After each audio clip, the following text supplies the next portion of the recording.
Ja, hallo, auch von meiner Seite. Ich möchte gerne heute über die Frage nachdenken mit euch. Warum lässt Gott in dieser Welt noch so viel Böses zu? Vielleicht bist du heute hier und hast dir schon mal eine ähnliche Frage gestellt. Warum Gott? Warum greifst du in diese Welt nicht mehr ein und hältst das Böse zurück? Warum durfte Jeffrey Epstein so lange gewähren? Warum hast du Hitler nicht früher gestoppt? Wenn du doch gut bist, Gott, warum gibt es so viel Böses auf dieser Welt? Wir sind in dieser Predigtreihe Kingdom Parables. Wir schauen uns Gleichnisse an von Jesus, in der er über das Reich Gottes gelehrt hat. Und heute geht es in unserem heutigen Gleichnis genau um diese Frage. Und bevor wir den heutigen Text lesen, möchte ich aber noch vorweg schicken, dass es nicht eine Predigt reicht, um diese schwierige Frage zu beantworten, okay? Wahrscheinlich wird es, solange wir auf dieser Welt sind und noch hier sind, nie eine abschließende Antwort auf diese schwierige Frage geben. Aber Jesus gibt uns ein paar Hinweise in diesem Gleichnis, Hinweise in die richtige Richtung und eine Hoffnung, die uns in unser Leben sprechen darf. Wir lesen gemeinsam Matthäus 13, 24 bis 30. Ein anderes Gleichnis legte er ihnen vor. Mit dem Himmelreich ist es wie mit einem, der guten Samen auf seinen Acker säte. Doch während die Leute schliefen, kam sein Feind, säte Unkraut unter den Weizen und machte sich davon. Als die Saat aufging und Frucht brachte, da kam auch das Unkraut zum Vorschein. Da kamen die Knechte zum Hausherrn und sagten: Herr, war es nicht guter Same, den du auf deinen Acker gesät hast? Woher kommt das Unkraut? Er antwortete ihnen: Das hat ein Feind getan. Da fragten ihn die Knechte: Sollen wir also hingehen und es ausreißen? Er sagt: Nein, damit ihr nicht, wenn ihr das Unkraut ausreißt, auch den Weizen mit herauszieht. Lasst beides wachsen miteinander bis zur Ernte. Und zur Zeit der Ernte werde ich den Schnittern sagen: Reißt zuerst das Unkraut aus und schnürt es zu Bündeln, um es zu verbrennen. Den Weizen aber bringt ein in meine Scheune. Das Unkraut, von dem Jesus hier spricht, ist ein ganz spezielles Gewächs. Wir nennen das heute Taumellolch. Taumellolch. Ich habe ein Bild mitgebracht, nicht Molch, sondern Lolch. Das ist eine Pflanze, die so aussieht wie Weizen, aber für den Menschen giftig ist. Das heißt, wenn die Saat vermischt wird mit dem Mehl und ein Brot gebacken wird und du das dann isst, kann es sein, dass es dir Erbrechen, Schwindel auslöst. Daher kommt das Wort Taumel. Du taumelst, es können Krämpfe kommen. Im schlimmsten Fall kann dieses Gift sogar zum Tod führen. Ich habe gute Nachrichten, dieses Taumellolch ist heute so gut wie ausgestorben, okay? Halleluja, gibt es nicht mehr. Aber wir wissen, dass damals es ein spezifisch römisches Gesetz gegeben hat, das verboten hat und unter Strafe gestellt hat, wenn jemand in einem Feld eines anderen diesen Taumellolch gesät hat. Weil das war eine Art und Weise, wie du die Ernte des anderen sabotieren konntest, weil die ganze Ernte war zerstört. Und das Problem oder Tückische bei diesem Taumellolch war es, dass es am Anfang genau gleich aussieht wie Weizen. Das heißt, am Anfang siehst du nicht, dass das dir in dein Feld gesät worden ist. Erst wenn es dann die ersten Ähren bildet, siehst du, dass hier Unkraut am Wachsen ist. Das Problem dabei ist aber, dass die Weizen Körner und Halme und die Pflanzen mit den Wurzeln des Taumellochs unterirdisch bereits verwoben sind. Und deswegen, als dann die Knechte zum Hausherrn gehen und sagen, Herr, sollen wir das Unkraut ausreißen, sagt der Herr, nein, auf keinen Fall. Das ist meine Aufgabe und ich mache das später. Später. Wenn der Weizen völlig ausgereift ist, wenn die Ernte da ist, wenn der Weizen vollständig gewachsen ist, dann gehen wir hin, reißen alles aus und nehmen uns die mühsame Arbeit vor, jede einzelne Pflanze zu begutachten, zu trennen voneinander, jede einzelne Pflanze zu unterscheiden, damit die Ernte gerettet werden kann. Okay? So, das hatten die Jünger alles bereits verstanden, als Jesus ihnen dieses Gleichnis erzählt hat. Und dann ist er mit ihnen alleine und jetzt gibt Jesus die Erklärung der Gleichnisse für seine Jünger. Wir lesen gemeinsam Matthäus 13, 37 bis 43, weil es geht jetzt ums Reich Gottes. Jesus erklärt, der den guten Samen sät, das ist der Menschensohn, also Jesus selbst. Der Acker, das ist die Welt. Der gute Same, das sind die Söhne des Reichs. Das Unkraut, das sind die Söhne des Bösen. Der Feind, der es gesät hat, das ist der Teufel. Die Ernte, das ist das Ende der Welt. Die Schnitter, das sind die Engel. Wie nun das Unkraut ausgerissen und im Feuer verbrannt wird, so wird es sein, wenn diese Welt zu Ende geht. Der Menschensohn wird seine Engel aussenden und sie werden aus seinem Reich alle Verführung und alle, die das Gesetz missachteten, herausreißen und sie werden sie in den Feuerofen werfen. Dort wird Heulen und Zähneklappen sein. Dann werden die Gerechten im Reich ihres Vaters leuchten wie die Sonne. Wer Ohren hat, der höre. Letzte Woche hatten wir das Gleichnis mit den 4 verschiedenen Böden angeschaut. Und dort war das Problem die unterschiedlichen Böden. Heute in diesem Gleichnis ist nicht der Boden das Problem, sondern eine andere Art von Samen, der heimlich gesät worden ist, um das Feld, um die Ernte zu sabotieren. Woher kommt das Unkraut, fragen die Knechte.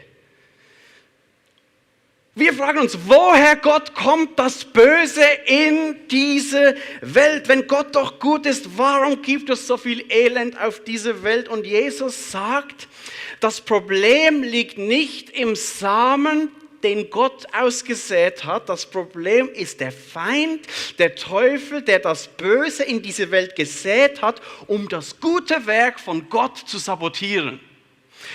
Und jetzt haben wir unseren ersten Hinweis in diesem Gleichnis, unsere erste Antwort sozusagen, woher das Böse kommt.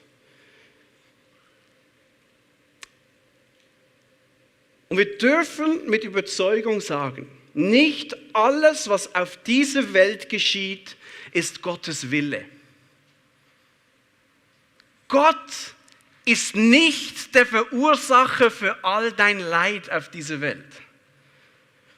Jesus ist gekommen, um uns einen Gott zu offenbaren, der unser liebender Vater ist. Und was für ein liebender Vater hätte Freude daran, wenn seine Kinder leiden?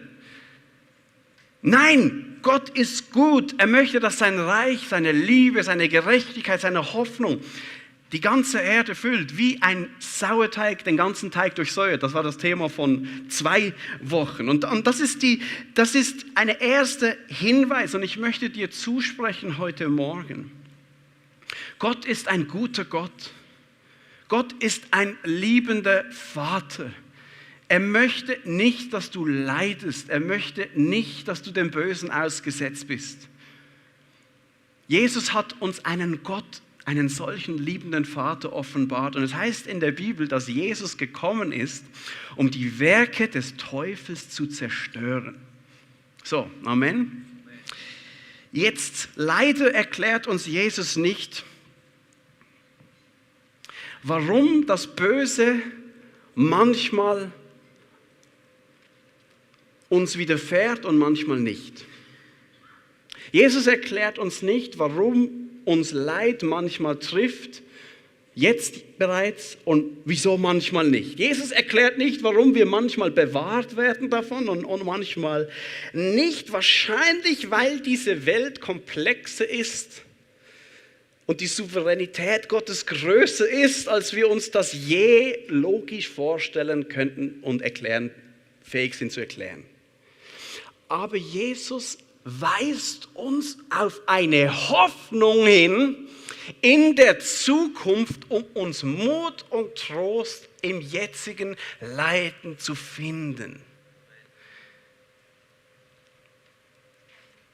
Er lenkt unseren Fokus auf das zukünftige Gericht Gottes. Eines Tages wird Gottes Gericht alles klären. Alles wieder gut machen. Alles wird gerichtet. Gutes wird von Bösem getrennt. Und das Böse wird ein für alle Mal vernichtet. Und schaut, manchmal haben wir eine sehr negative Sicht vom Gericht Gottes. Und wir reden nicht gerne über das kommende Gericht Gottes, weil wir das brutal finden und weil wir das irgendwie nicht mit einem liebenden Gott vereinbaren können in unserem Kopf, dass Gott kommt und aufräumt. Und schau, das Gericht Gottes ist nicht für alle Menschen gute Nachricht. Jesus sagt, für böse Menschen, die Böses tun und das Böse in ihrem Leben herangereift sind und sie durch und durch böse geworden sind, bedeutet das Gericht Gottes keine gute Nachricht. Aber die Bibel im Grundtenor redet vom Gericht Gottes als einem unglaublichen Grund zur Freude und zur Hoffnung und zum Trost. Ich möchte euch einen Psalm vorlesen, steht in der Bibel. Ist mir letztens aufgefallen. Psalm 98, 4-9. Jauchzt dem Herrn, alle Länder, seid fröhlich, jubelt und spielt. Spielt dem Herrn auf der Leier mit frohem Gesang, oder? Das klingt fröhlich. Ich weiß nicht, wie es dir geht, aber das klingt relativ fröhlich, oder? Mit Trompeten und Hörnerschall jauchzt vor dem König, dem Herrn. Es brause das Meer und was es erfüllt, der Erdkreis und die darauf wohnen. Die Ströme sollen in die Hände klatschen. Und die Berge jubeln im Chor vor dem Herrn. Warum? Weil er kommt, um die Erde zu richten. Er richtet den Erdkreis in Gerechtigkeit und die Völker nach dem Recht. Warum ist das Gericht Gottes gute Nachricht, liebe Freunde? Weil Gott der Einzige ist, der wirklich gerecht richten kann. Wenn er richtet, wird es gerecht sein. Wenn er richtet, dann wird es richtig sein. Nur er durchschaut die Komplexität unserer Welt.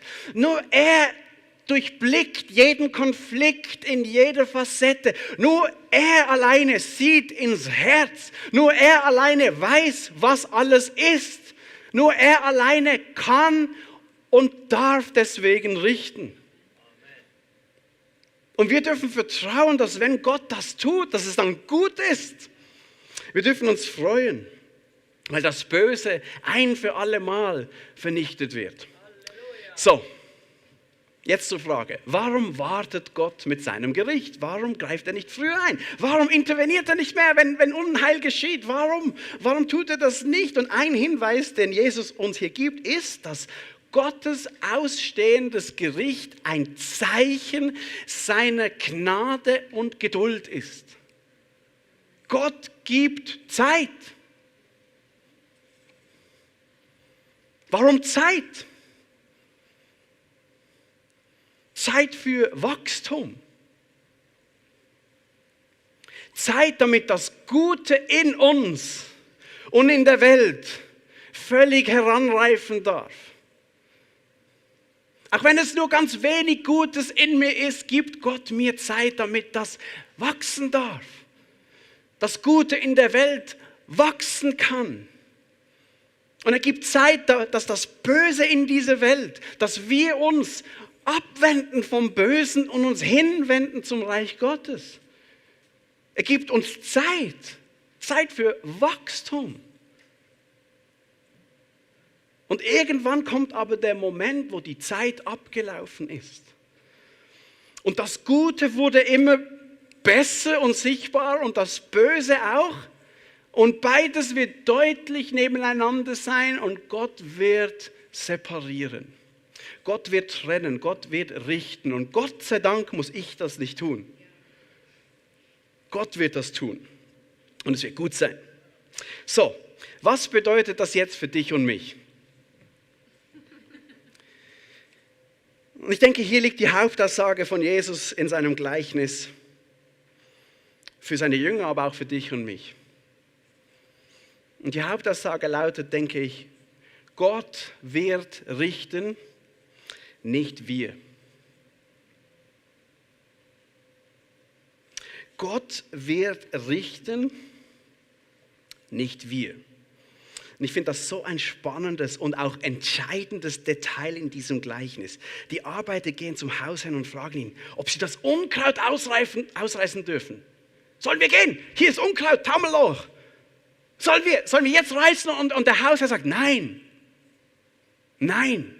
Wenn ihr jetzt jäten geht, dann wird auch dem Weizen geschadet, weil die Wurzeln verknüpft sind unter der Erde.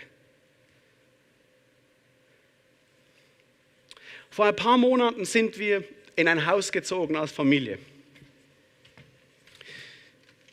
Und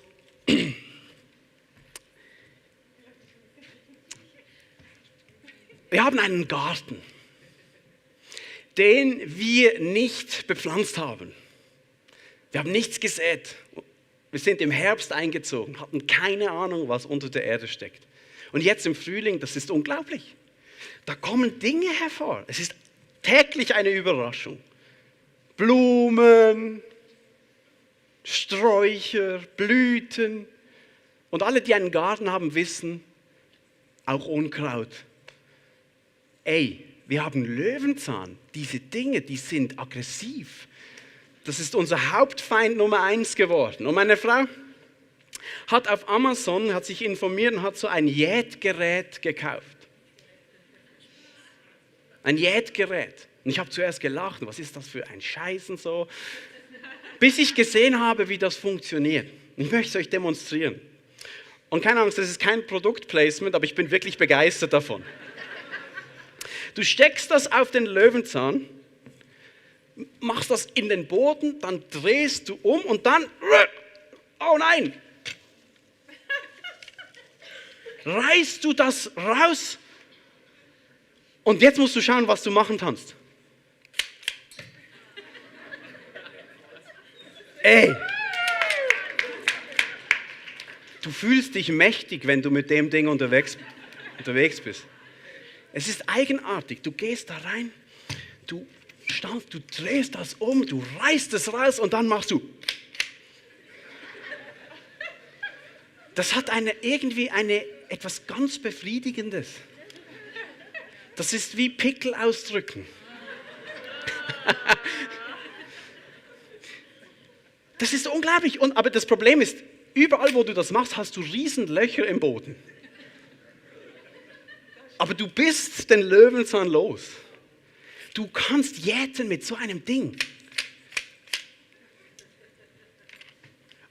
Und jetzt kommt Jesus und sagt uns deutlich, jätet nicht, richtet nicht, überlasst das Richten Gott.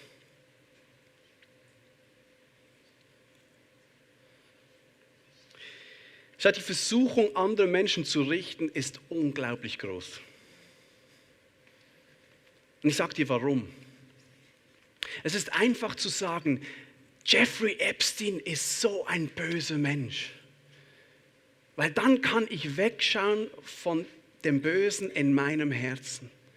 Der Lust in meinem Herzen, die ebenfalls da ist.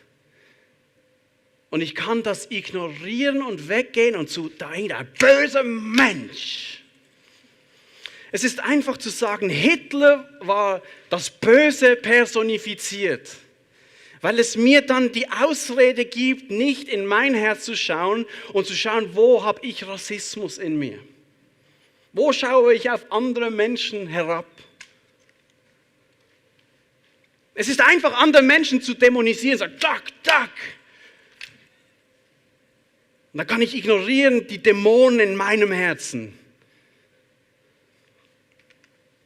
Und Jesus sagt, jätet nicht. Jäten ist gefährlich. Richtet nicht. Richten ist gefährlich. Versteh mich nicht falsch. Jesus, es ist spannend, zeichnet ein unglaublich dualistisches Weltbild hier auf. Unglaublich dualistisch. Entweder oder. Entweder Gott oder Teufel.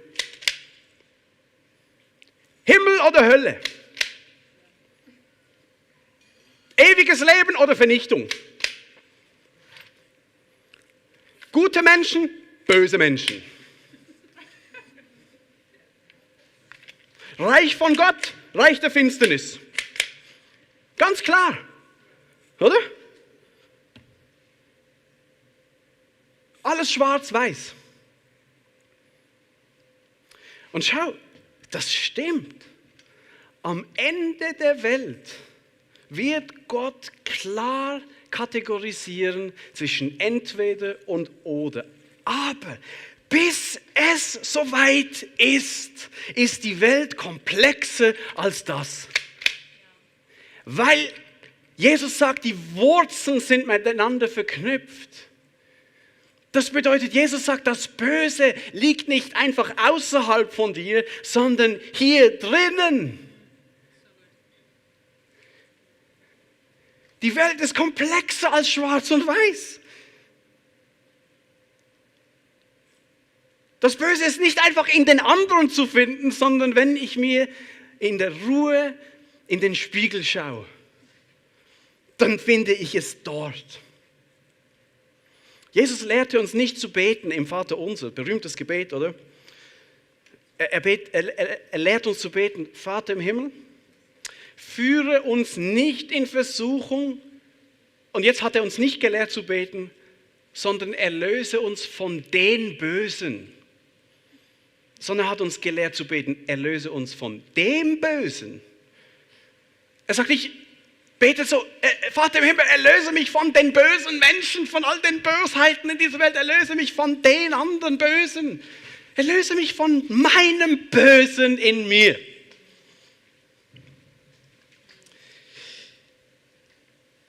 Und deswegen warnt uns Jesus vor dem Richten.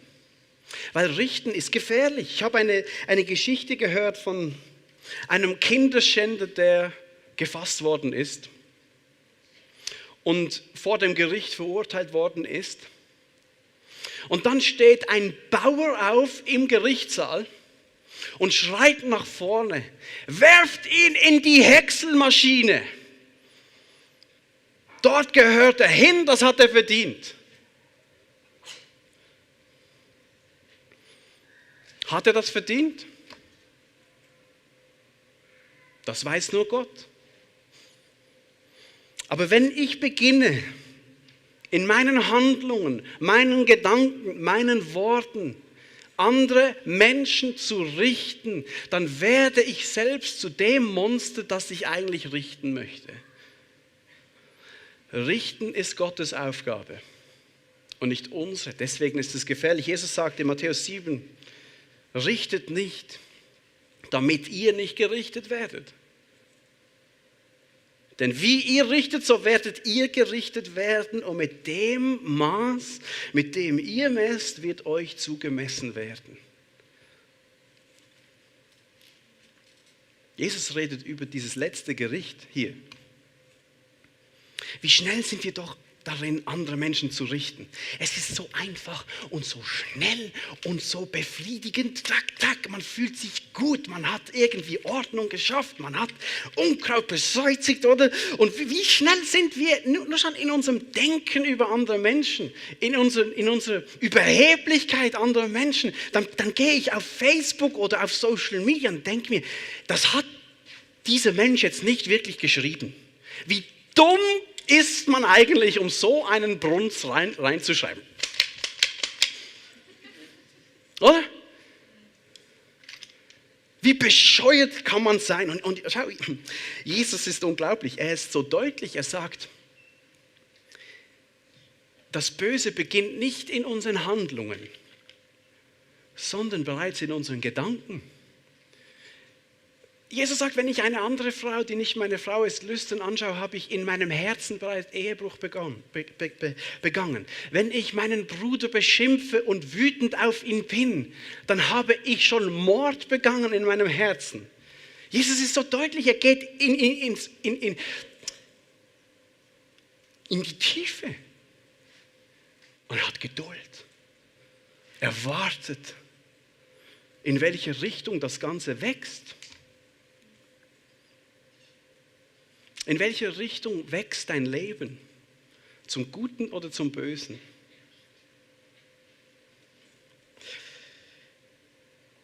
Dann sagt Jesus weiter im nächsten Vers, was siehst du den Splitter im Auge deines Bruders? Den Balken in deinem Auge aber nimmst du nicht wahr. Oder wie kannst du zu deinem Bruder sagen, lass mich den Splitter aus deinem Auge herausziehen und dabei ist in deinem Auge der Balken. Du Heuchler! Zieh zuerst den Balken aus deinem Auge, dann wirst du klar genug sehen, um den Splitter aus dem Auge deines Bruders herauszuziehen. Jätet nicht bei anderen. Der einzige Ort, wo du jäten darfst, der einzige Ort, wo du reißen darfst, ist hier drin, bei dir selbst. Das ist der einzige Ort. Der einzige Ort. Jäte dort. Entdecke das Böse in dir, bring es zu Gott und bete das Vaterunser und sag, erlöse mich von dem Bösen. Ich bin erlösungsbedürftig, ich brauche deine Gnade, ich brauche deine Hilfe. Schau, es ist spannend, wenn du Christ wirst, geschehen zwei faszinierende Dinge gleichzeitig. Unglaublich. Auf der einen Seite wirst du dir deine eigenen Fehler immer mehr bewusst. Auf der einen Seite wirst du deine Fehler und deine Bosheit in deinem Herzen, deinen Motiven und so weiter immer mehr bewusst und gleichzeitig, während das immer größer wird, merkst du, Gottes Liebe ist ja noch viel größer, weil er liebt mich trotzdem. Das gibt es in keiner anderen Religion. Du merkst immer mehr, ich bin ja ein Sünder. Ich bin ja zutiefst verloren. Mein Herz ist ja wirklich, da gibt es Dinge in meinem Herzen, in meinen Gedanken. Oh my goodness. Und Gott kennt die. Und dann merke ich, er liebt mich trotzdem. Und das erfüllt uns mit einer großen Freude, aber auch mit einer Demut. Oh, und ich darf mein Jätgerät bei Gott ablegen und sagen, hier, mach das du in deinem Timing, in deiner Weisheit, steht mir nicht zu. Was für eine Entlastung. Okay. Seit wir wissen, dass das Gericht Gottes kommt und gleichzeitig um die Liebe Gottes wissen, die uns gilt, warum nimmst du nicht deinen eigenen Balken aus deinem Gesicht schon jetzt raus? Warum dealst du nicht mit deinen Problemen jetzt schon? Du weißt um Gottes Liebe, du weißt um seine Gnade. Wir dürfen jetzt schon hier jäten, ich darf jetzt schon auf mich schauen und meine Motive prüfen und sie Gott wieder hinlegen und um seine Erlösung bitten. Lasst uns Nachfolger von Jesus sein, die ihre Jätgeräte wegwerfen. Aufhören zu richten in Worten, in Handlungen, aber auch in Gedanken. Lasst sie uns Gott hingeben. Lasst uns unser Stolz ablegen, unsere Überheblichkeit anderen Menschen gegenüber. Wir wissen nie alles. Wir sehen nie ins Herz. Nur Gott sieht das. Hören wir auf, zu meinen, was im Herzen von Menschen vor sich geht. Wir haben keine Ahnung. Wir haben keine Ahnung. Gott allein weiß. Lasst uns anstelle von Stolz und Überheblichkeit, Demut und Dankbarkeit annehmen. Ich möchte gerne jetzt zum Abschluss beten für verschiedene Situationen. Und zuerst möchte ich Danke sagen für all das Böse, vor dem Gott uns vielleicht bis jetzt bewahrt hat.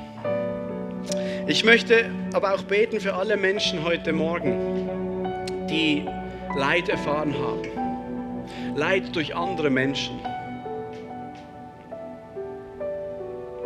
Und ich möchte dich in einem Gebet anleiten, wenn das dich betrifft, möchte ich dich anleiten, in diesem Gebet dein Jetgerät wegzugeben, Gott hinzugeben und zu sagen, hey Gott, du bist der Richter.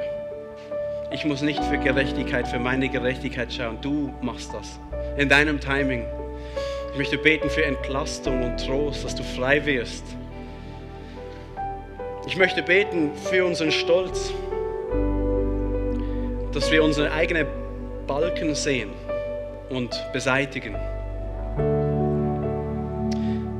Ich möchte für alle Selbstkritischen beten, die zweifeln an der Liebe Gottes. Und ich möchte beten für alle Menschen, die Jesus heute noch nie angenommen haben, dieses Geschenk vom Kreuz, dass er für uns gestorben ist, aus Liebe zu uns und damit wir Vergebung haben dürfen, jetzt schon und Versöhnung mit dem Vater im Himmel. Dass wir wissen, wenn wir ins Gericht kommen, er hat bezahlt. Diese Dinge werde ich jetzt durchbeten und du darfst dich dort, wo du stehst, in deinem Leben, einfach in deinem Gebet, in deinem Herz einklinken und mit mir mitbeten, okay? Vater im Himmel, wir danken dir für all das Gute in unserem Leben, für all die Bewahrung vor dem Bösen, dass du uns durchgetragen hast bis jetzt, dass wir hier sind und deine Worte hören dürfen. Ich danke dir für deinen Schutz, für deine Erlösung. Und Vater, ich bitte dich jetzt für alle Leute, die heute Morgen hier sind oder online, denen Leid zugefügt worden ist, Ungerechtigkeit widerfahren ist. Ich bitte dich, Vater im Himmel, dass du Trost schenkst jetzt. Trost, dass wir wissen dürfen, dass du es gesehen hast. Trost im Glauben, dass du dich darum kümmern wirst. Vater im Himmel, ich bitte dich, brenn das in unser Herz ein, dass du richten wirst. Du wirst das Gute vom Bösen trennen. Nur du darfst das, nur du kannst das. Und ich bitte dich jetzt für alle Leute hier, die dieses Jätgerät tragen mit sich als Last, dass sie das an deinem Kreuz niederlegen dürfen und Freiheit empfangen dürfen. Die Freiheit von Demut, von Dankbarkeit, von Freude.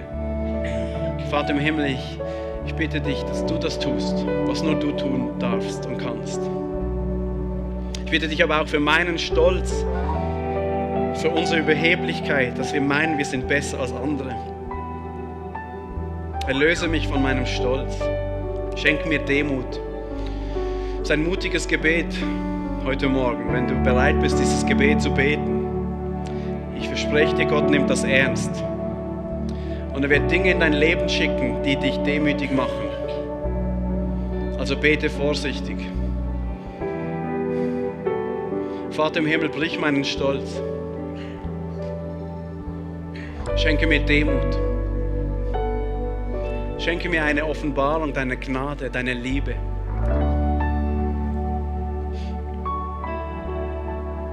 Dass ich es nicht nur vom Hören sagen kenne, sondern erlebe. Vater, ich bitte dich auch für alle Leute heute Morgen hier, die Mühe haben zu glauben, dass du sie liebst. Schenke ein Bewusstsein, dass du am Kreuz alles getan hast. Dass du unser Vater im Himmel bist. Dass du uns deine Liebe gezeigt hast. Unabhängig von unserer Schuld. Unabhängig von unseren Taten. Jesus, du bist für uns ans Kreuz gegangen, als wir noch Sünder waren. Hast du uns deine Liebe gezeigt. Ich bitte dich, Heiliger Geist, dass du das uns ins Herz brennst. Und wenn du heute hier bist und du möchtest dein Leben diesem Jesus öffnen, zum ersten Mal vielleicht, darfst du gerne mit mir mitbeten. Jesus, ich bitte dich, komm in mein Herz heute. Pflanze dein Reich in meiner Seele, in meinem Herzen, in meinem Geist. Pflanze deine Hoffnung, deine Gerechtigkeit, dein Recht, deine Weisheit in mir, damit es wachsen darf. Ich möchte annehmen, Jesus, was du für mich am Kreuz getan hast. Dass ich Vergebung und Versöhnung haben darf mit unserem Gott im Himmel. Ab heute, Jesus, lebst du in mir und ich in dir, bis in alle Ewigkeit. Amen.